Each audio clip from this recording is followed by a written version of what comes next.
नमस्कार दोस्तों, स्वागत है आपका सरल संस्कृत सुगम संस्कृत में। और मैं हूँ प्रतिभा दीक्षित। आज हम समास में आगे पढ़ने वाले हैं बहुव्रीहि समास के बारे में। हमने अभी तक केवल समास पढ़ लिया है, अव्ययी भाव समास पढ़ लिया है, उसके अतिरिक्त तत्पुरुष समास भी पढ़ लिया है। तो तत्पुरुष जो था वो काफ़ी बड़ा विषय है, इसलिए उसको हमने 3 भागों में पढ़ा है। तो आज हम पढ़ेंगे बहुव्रीहि समास के बारे में। बहुव्रीहि समास क्या होता है उसके बारे में जब हमने समास का एक सामान्य परिचय पढ़ा था, जहाँ पे हमने समास के भेद के बारे में पढ़ा था, वहाँ पे हमने देखा था कि प्रायः जो समास अन्य पदार्थ प्रधान हो, अर्थात जिसमें प्रायः अन्य पदों के अर्थ प्रधान हो, ऐसा समास बहुव्रीहि कहलाता है। बहुव्रीहि समास में होता क्या है कि इसके जो घटक पद होते हैं, 2 या 2 से अधिक जितने भी सुबंतों का समास हो, ऐसे जो घटक पद हैं वो सभी मिलकर किसी अन्य पद के अर्थ की प्रधानता को बताते हैं। यहाँ पे जो ये सभी पद होते हैं, जितने भी जो घटक पद हैं, ये सभी जो अन्य पदार्थ है जिसकी ये विशेषता बता रहे हैं, उसके लिए काम करते हैं विशेषण का। तो यहाँ पे जो घटक पद होते हैं वो विशेषण बन जाते हैं किसी अन्य पद के, और उस पद के अर्थ की प्रधानता को बताते हैं। ये हो गई एक बात। दूसरी बात ये है कि बहुव्रीहि समास जो है, यहाँ पर जब अन्य पद का अर्थ प्रधान है तो यहाँ पे जो लिंग निर्धारण है वो भी अन्य पद के अनुसार ही होता है। एक बात ये। दूसरी बात ये है कि यहाँ पे जो पूर्व प्रयोग है, यहाँ पे पूर्व प्रयोग के कुछ विशिष्ट नियम बताए गए हैं कि ये प्रकरण में इसका पूर्व प्रयोग होगा। तो ऐसे जो प्रकरण है, यहाँ पे उपसर्जनम पूर्वम जो सूत्र है, जहाँ पे कोई स्पेशली चर्चा नहीं की गई है, वहाँ पे तो उपसर्जनम पूर्वम से पूर्व प्रयोग होगा। इसके अतिरिक्त जो विशिष्ट जहाँ पे प्रकरण बताए गए हैं वहाँ पे उनसे होगा पूर्व प्रयोग। ये व्रीहि नहीं, बहुव्रीहि, व इस प्रकार। यहाँ पे जो समास विधायक जो सूत्र है बहुव्रीहि का, वो है अनेकम अन्य पदार्थे, अर्थात जो अनेक पद हैं वो अन्य पदार्थे, अन्य पद के अर्थ में उनका समास होता है, इस प्रकार। तो ये होता है बहुव्रीहि समास। बहुव्रीहि समास जो है वो 2 प्रकार का होता है।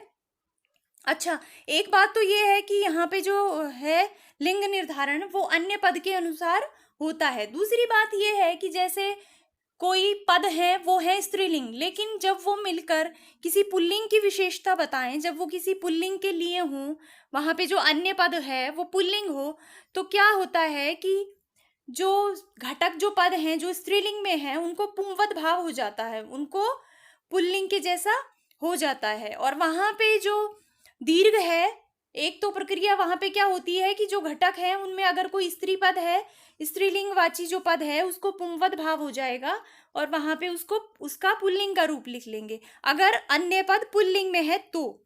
और दूसरी बात यह है कि अगर वहाँ कहीं पे दीर्घ हो तो उस दीर्घ को ऋश्व हो जाता है। इस दीर्घ के ऋश्व में मुख्यतः 2 प्रक्रियाएं हैं।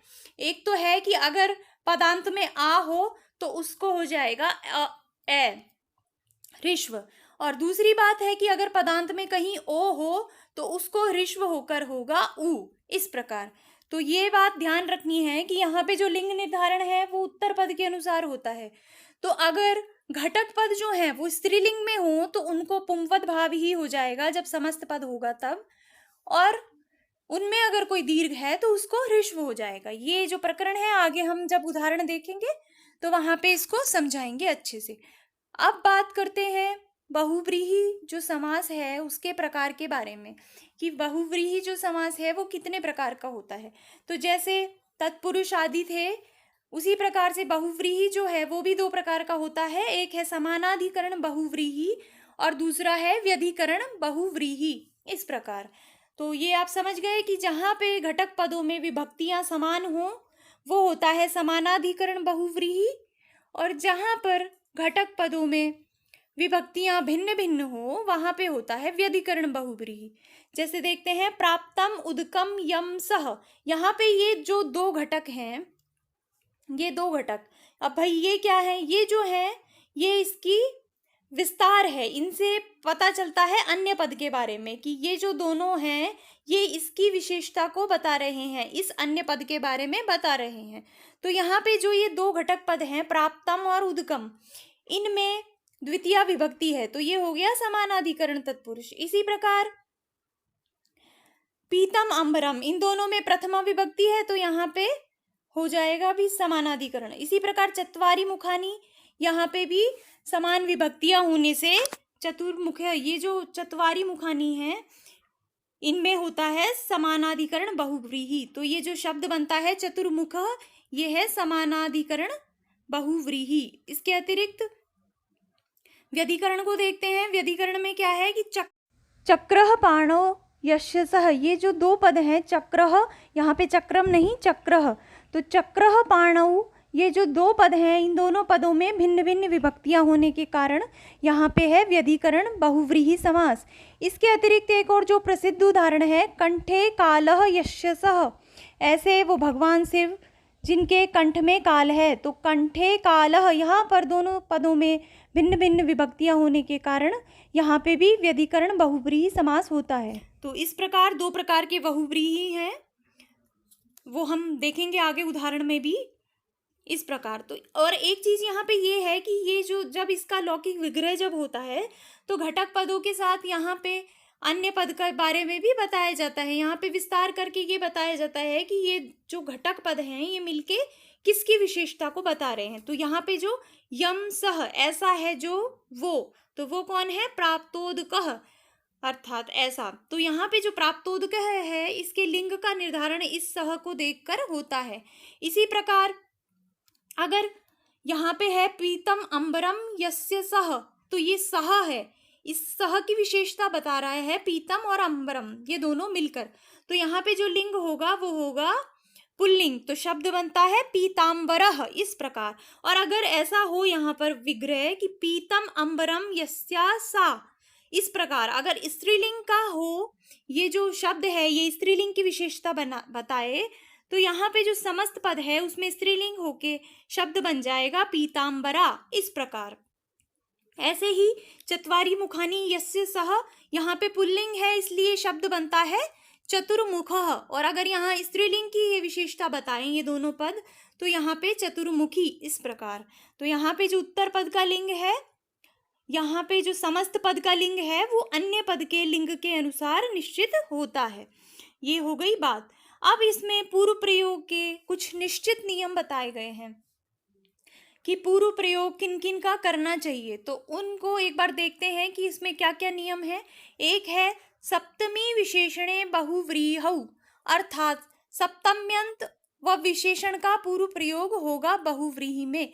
जहां पर भी घटक पदों का समास हो, बहुव्रीहि समास हो, वहां पे जो सप्तम्यंत हैं, जो सप्तमी अंत वाले हैं और जो विशेषण हैं, ऐसे पदों का पूर्व प्रयोग होता है। दूसरा एक सूत्र यहाँ पे है निष्ठा, अर्थात बहुव्रीहि समास में निष्ठा को पूर्व प्रयोग होता है। निष्ठा संज्ञक जो हैं उनको पूर्व प्रयोग होता है। अब निष्ठा क्या होती है, हमने प्रत्यय प्रकरण में पढ़ा था कि त और तवतु जो प्रत्यय हैं वो उनकी निष्ठा संज्ञा होती है, वो होते हैं निष्ठा संज्ञक। किंतु यहाँ पे बहुव्रीहि में जो बात है वो यहाँ पे तवतु का प्रसंग नहीं है, यहाँ पे जो प्रसंग है वो है त प्रत्यय का। तो यहाँ पे ये कहना चाहते हैं कि ऐसा समर्थ सुबंत जो त प्रत्यांत हो, ऐसे समर्थ सुबंत का पूर्व प्रयोग होता है। तीसरा यहाँ पे जो नियम है वो ये है कि यहाँ पे हथियारवाची शब्दों के साथ सप्तम्यंत निष्ठा होने पर भी हथियारवाची का ही पूर्व प्रयोग होता है। अब इसने ऊपर जो दो नियम दिए हैं कि सप्तम्यंत का पूर्व प्रयोग होगा और होगा निष्ठा का, कहीं पे अगर सप्तम्यंत है तो उसका पूर्व प्रयोग होगा और अगर निष्ठा है तो उसका पूर्व प्रयोग होगा। किंतु इनका एक अपवाद है कि अगर कहीं पे हथियारवाची शब्द हों तो वहां पे सप्तम्यंत और निष्ठा के होने पर भी जो हथियारवाची है उसी का पूर्व प्रयोग होगा। इस प्रकार एक यहाँ पे नियम है कि सर्वनाम संख्ययोर उपसंख्यानम, अर्थात सर्वनाम संज्ञक और संख्यावाची जो हैं उनका पूर्व प्रयोग होता है। ऐसे सुबंत बहुव्रीहि समास में घटक पदों में ऐसे सुबंत जो सर्वनाम संज्ञक हों या फिर संख्यावाची हों उनका समास होता है।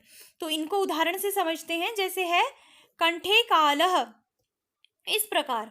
तो कंठे कालः यस्य स, कंठ में है काल जिसके, ऐसा वह भगवान शिव। तो यहाँ पे जो ये कंठे है, ये जो सप्तम्यंत है, इस सप्तम्यंत का पूर्व प्रयोग होता है और यहाँ पे शब्द बनता है कंठे कालः।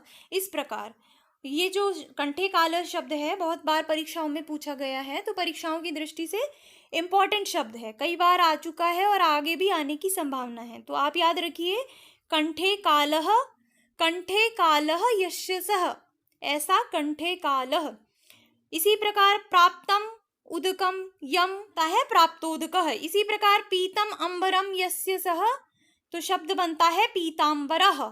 इसी प्रकार वीरः पुरुषः यस्मिन, ऐसा जो है जिसमें वीर पुरुष हैं वो कहलाता है वीर पुरुष कः। यहाँ पे जो ये कहा है, ये यहाँ पे समासांत बहुव्रीहि जो समास है उसमें समासांत प्रत्यय की भी प्रक्रिया आती है, जिसमें कप प्रत्यय होकर यहाँ पे जो वीर पुरुष है इससे कप प्रत्यय होता है और शब्द बनता है वीर पुरुष कः। ये शब्द भी परीक्षाओं में आ चुका है, ये किसी रीट एग्जाम में या फिर किसी ऐसे ही एग्जाम में आया हुआ है ये शब्द, तो इसको भी आप याद रखिए। वीर पुरुष कः का जो विग्रह होता है वो होता है वीरः पुरुषः यस्मिन, ऐसा जो है जिसमें वीर पुरुष हों तो वो कहलाता है वीर पुरुष कः। ऐसा जो ग्राम है वो कहलाएगा वीर पुरुष कः। इसी प्रकार एक और शब्द है प्रपर्णः या प्रपतित पर्णः। ये जो शब्द है इसका विग्रह होता है प्रपतितम पर्णम यस्मात्, ऐसा जो वृक्ष है वो कहलाता है प्रपर्णः या प्रपतित पर्णः। इस प्रकार यहाँ पे एक सूत्र आता है कि प्रादिभ्यो धातुजस्य वाच्यो वा च उत्तर पद लोप, कि जब प्रादि का धातुज जो शब्द है, ऐसा जो प्रादि जो धातुज है उसका जब समास होगा तो वहां पे उत्तर पद का लोप होगा, और वो जो उत्तर पद का लोप है वो कैसा होगा, वो होगा विकल्प से। और कैसा प्रादि होना चाहिए, जो धातुज है, जो धातु से उत्पन्न है। यहाँ पे हम देखते हैं कि ये जो प्रपतितम, ये जो प्रादि है ये पत धातु जो है उससे बना हुआ है। तो ऐसा प्रादि जो धातुज है उसका समास की प्रक्रिया में उसका जो है उत्तर पद का लोप हो जाता है और लोप होता है विकल्प से। तो यहाँ पे दो शब्द बनते हैं, एक बनता है प्रपर्णः और दूसरा बनता है प्रपतित पर्णः। इस प्रकार तो ये शब्द भी इंपॉर्टेंट है। अगर प्रपर्णः शब्द कहीं आए तो उसका लौकिक विग्रह होगा प्रपतितम पर्णम यस्मात्, ऐसा वो वृक्ष जिससे पत्ते गिर चुके हैं, तो वो कहलाएगा प्रपर्णः या फिर प्रपतित पर्णः। ऐसा एक और देखते हैं, इसका एक प्रसिद्ध उदाहरण है अविद्यमान पुत्रः या फिर अपुत्रः।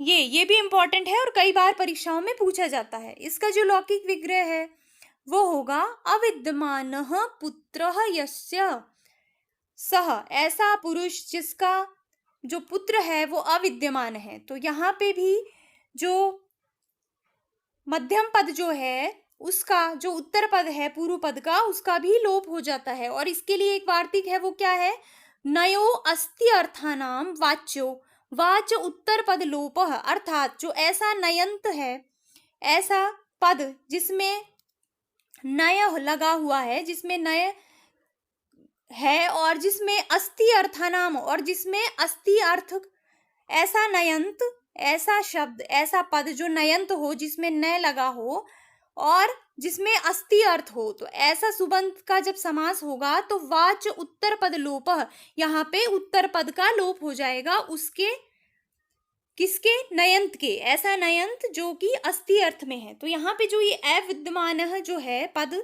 ये एक तो इसमें नय लगा हुआ है तो ये अ जो है ये नय का है, एक बात तो हो गई ये। दूसरा जो ये विद्यमान है, ये विद्यमान जो है वो अस्ति अर्थ में है, तो ऐसा नयंत जो विद्यमान अर्थ में हो, अस्ति अर्थ में हो, उसके उत्तर पद का लोप भी हो जाता है विकल्प से। तो जब लोप होगा तो शब्द बनेगा अपुत्रः, और जब लोप नहीं होगा तो शब्द बनेगा अविद्यमान पुत्रः। इस प्रकार अब आगे देखते हैं, चित्रगुः चित्रा गावो यस्य सः, चित्रा है, विचित्र है गायें जिसकी, ऐसा वह पुरुष। तो यहाँ पर हमने जो बात करी थी कि अगर कहीं पे घटक पदों में स्त्रीलिंग आ जाए तो उसको पुंपवद भाव करते हैं, वो चीज यहाँ पे है। इसको देखते हैं। देखिए, जहाँ यहाँ जो लौकिक विग्रह है चित्रा गाओ, इसमें ये जो शब्द है ये है स्त्रीलिंग। तो इस चित्रा को पुंवद भाव होकर शब्द बनेगा चित्र, और जो गो है इस गो का ह्रस्व होकर जो ओ है उसको ऊ हो जाएगा। तो यहाँ पे क्या बनेगा? चित्रा। जब हम इसका अलौकिक विग्रह करेंगे तो हमारे पास आएगा चित्रा जस और गो जस, इस प्रकार। तो यहाँ पे विभक्ति का लोप होके दो शब्द बचेंगे हमारे पास, चित्र और चित्रा और गो। अब यहाँ पे हम इसका जब पुंवद भाव करेंगे तो ये तो बचेगा चित्र, और गो को ह्रस्व करने से यहाँ पे बचेगा गु, तो चित्रगु ये शब्द हमारे पास आएगा। अब इसको प्रातिपदिक और सुबंत करके इसका लिंग निर्धारण करके विशेष्य के अनुसार यहाँ पे जो शब्द बनेगा वो है चित्रगु, अर्थात ऐसा व्यक्ति जिसकी गायें चित्र विचित्र हैं, ऐसा वो। तो ये जो इंपॉर्टेंट शब्द है ये भी परीक्षाओं में पूछा जाता है, तो आप ध्यान रखिए। इसका जो लौकिक विग्रह है वो होगा चित्रा गावो यशसः, ऐसा चित्रगुः। उसी प्रकार एक शब्द है रूपवद भार्यः, रूपवती भार्या यशसः, अर्थात ये जो रूपवद भार्य है ये एक ऐसे व्यक्ति की विशेषता बता रहा है जिसकी भार्या जो है, जिसकी पत्नी जो है वो है रूपवती।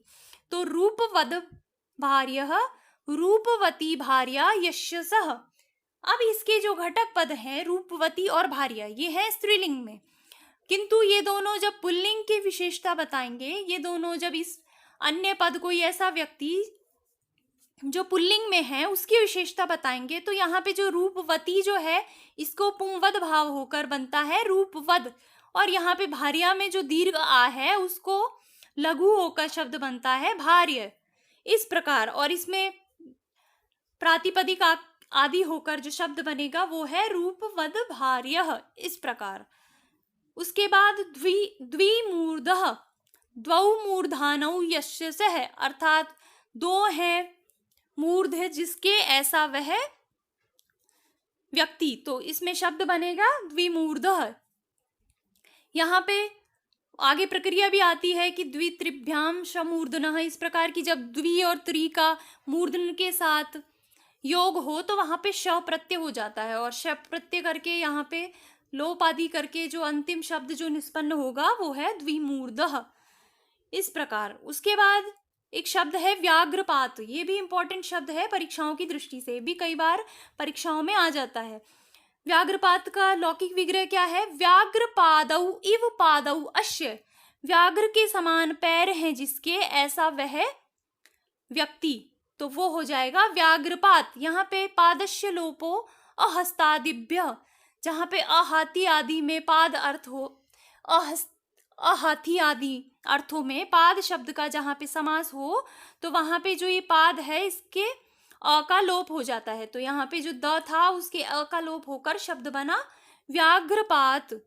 तो व्याघ्रपात का लौकिक विग्रह क्या होगा? व्याघ्रपादौ इव पादौ अस्य, ऐसा वह व्यक्ति, ऐसा यह है जिसके जो पैर हैं वो हैं व्याघ्र के समान, तो इसमें शब्द बनेगा व्याघ्रपात।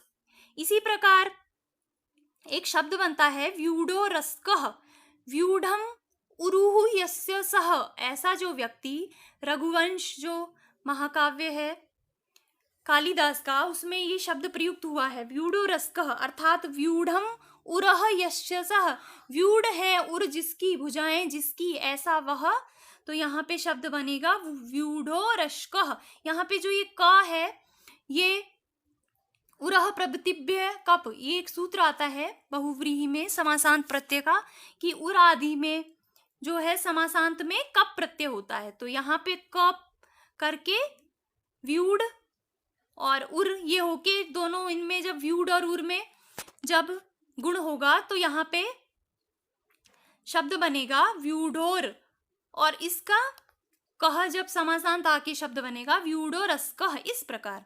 और इसके अतिरिक्त एक और प्रमुख शब्द है यहाँ पे प्रिय सर्पिष्कः, इसका जो विग्रह है वो क्या बनता है? प्रियम सर्पी यस्य इति, प्रिय है सर्पी जिसको ऐसा वह, प्रिय है जिसको घी ऐसा वह व्यक्ति तो वो कहलाएगा प्रिय सर्पिष्कः। यहाँ पर भी कृप कप जो प्रत्यय है वो प्रत्यय होकर शब्द बनता है प्रिय सर्पिष्कः। इस प्रकार तो बहुव्रीहि जो समास है उसमें मुख्यतः ये ही प्रक्रियाएं आती हैं। यहाँ पे जो समास करने का जो प्रत्यय जो सूत्र है, यहाँ पे जो समास विधायक सूत्र है वो है अनेकम अन्य पदार्थे। इसके अतिरिक्त इस समास प्रकरण में समासांत प्रति की प्रक्रियाएं हैं। इसके अतिरिक्त कुछ जो है पूर्व प्रयोग के विधान आदि हैं। तो इस प्रकार जो बहुव्रीहि समास से जो मुख्यतः प्रश्न आते हैं वो आते हैं लौकिक विग्रह से संबंधित, कि इनका लौकिक विग्रह बताइए, या फिर समस्त पद आकर और उसमें पूछा जाएगा कि इसमें कौन सा समास है। तो इस तरह से जो शब्द आते हैं तो ये हो गया है बहुव्रीहि समास। तो आज बहुव्रीहि समास के साथ ही हम इसको खत्म करते हैं। अगले वीडियो में हम लेकर आएंगे द्वंद्व समास और उसके साथ ही जो समास का प्रकरण है वो समाप्त हो जाएगा। तो अगर आपको ये वीडियो पसंद आया है और आप समझ पा रहे हैं समास के प्रकरण को भली भांति, तो आप इस वीडियो को लाइक करें, चैनल को सब्सक्राइब करें, जिससे आपको आने वाले वीडियोस के नोटिफिकेशन मिल सके। इसके अतिरिक्त वीडियोस को अधिक से अधिक शेयर करें। तो मिलते हैं नेक्स्ट वीडियो में द्वंद्व समास के साथ। तब तक के लिए धन्यवाद।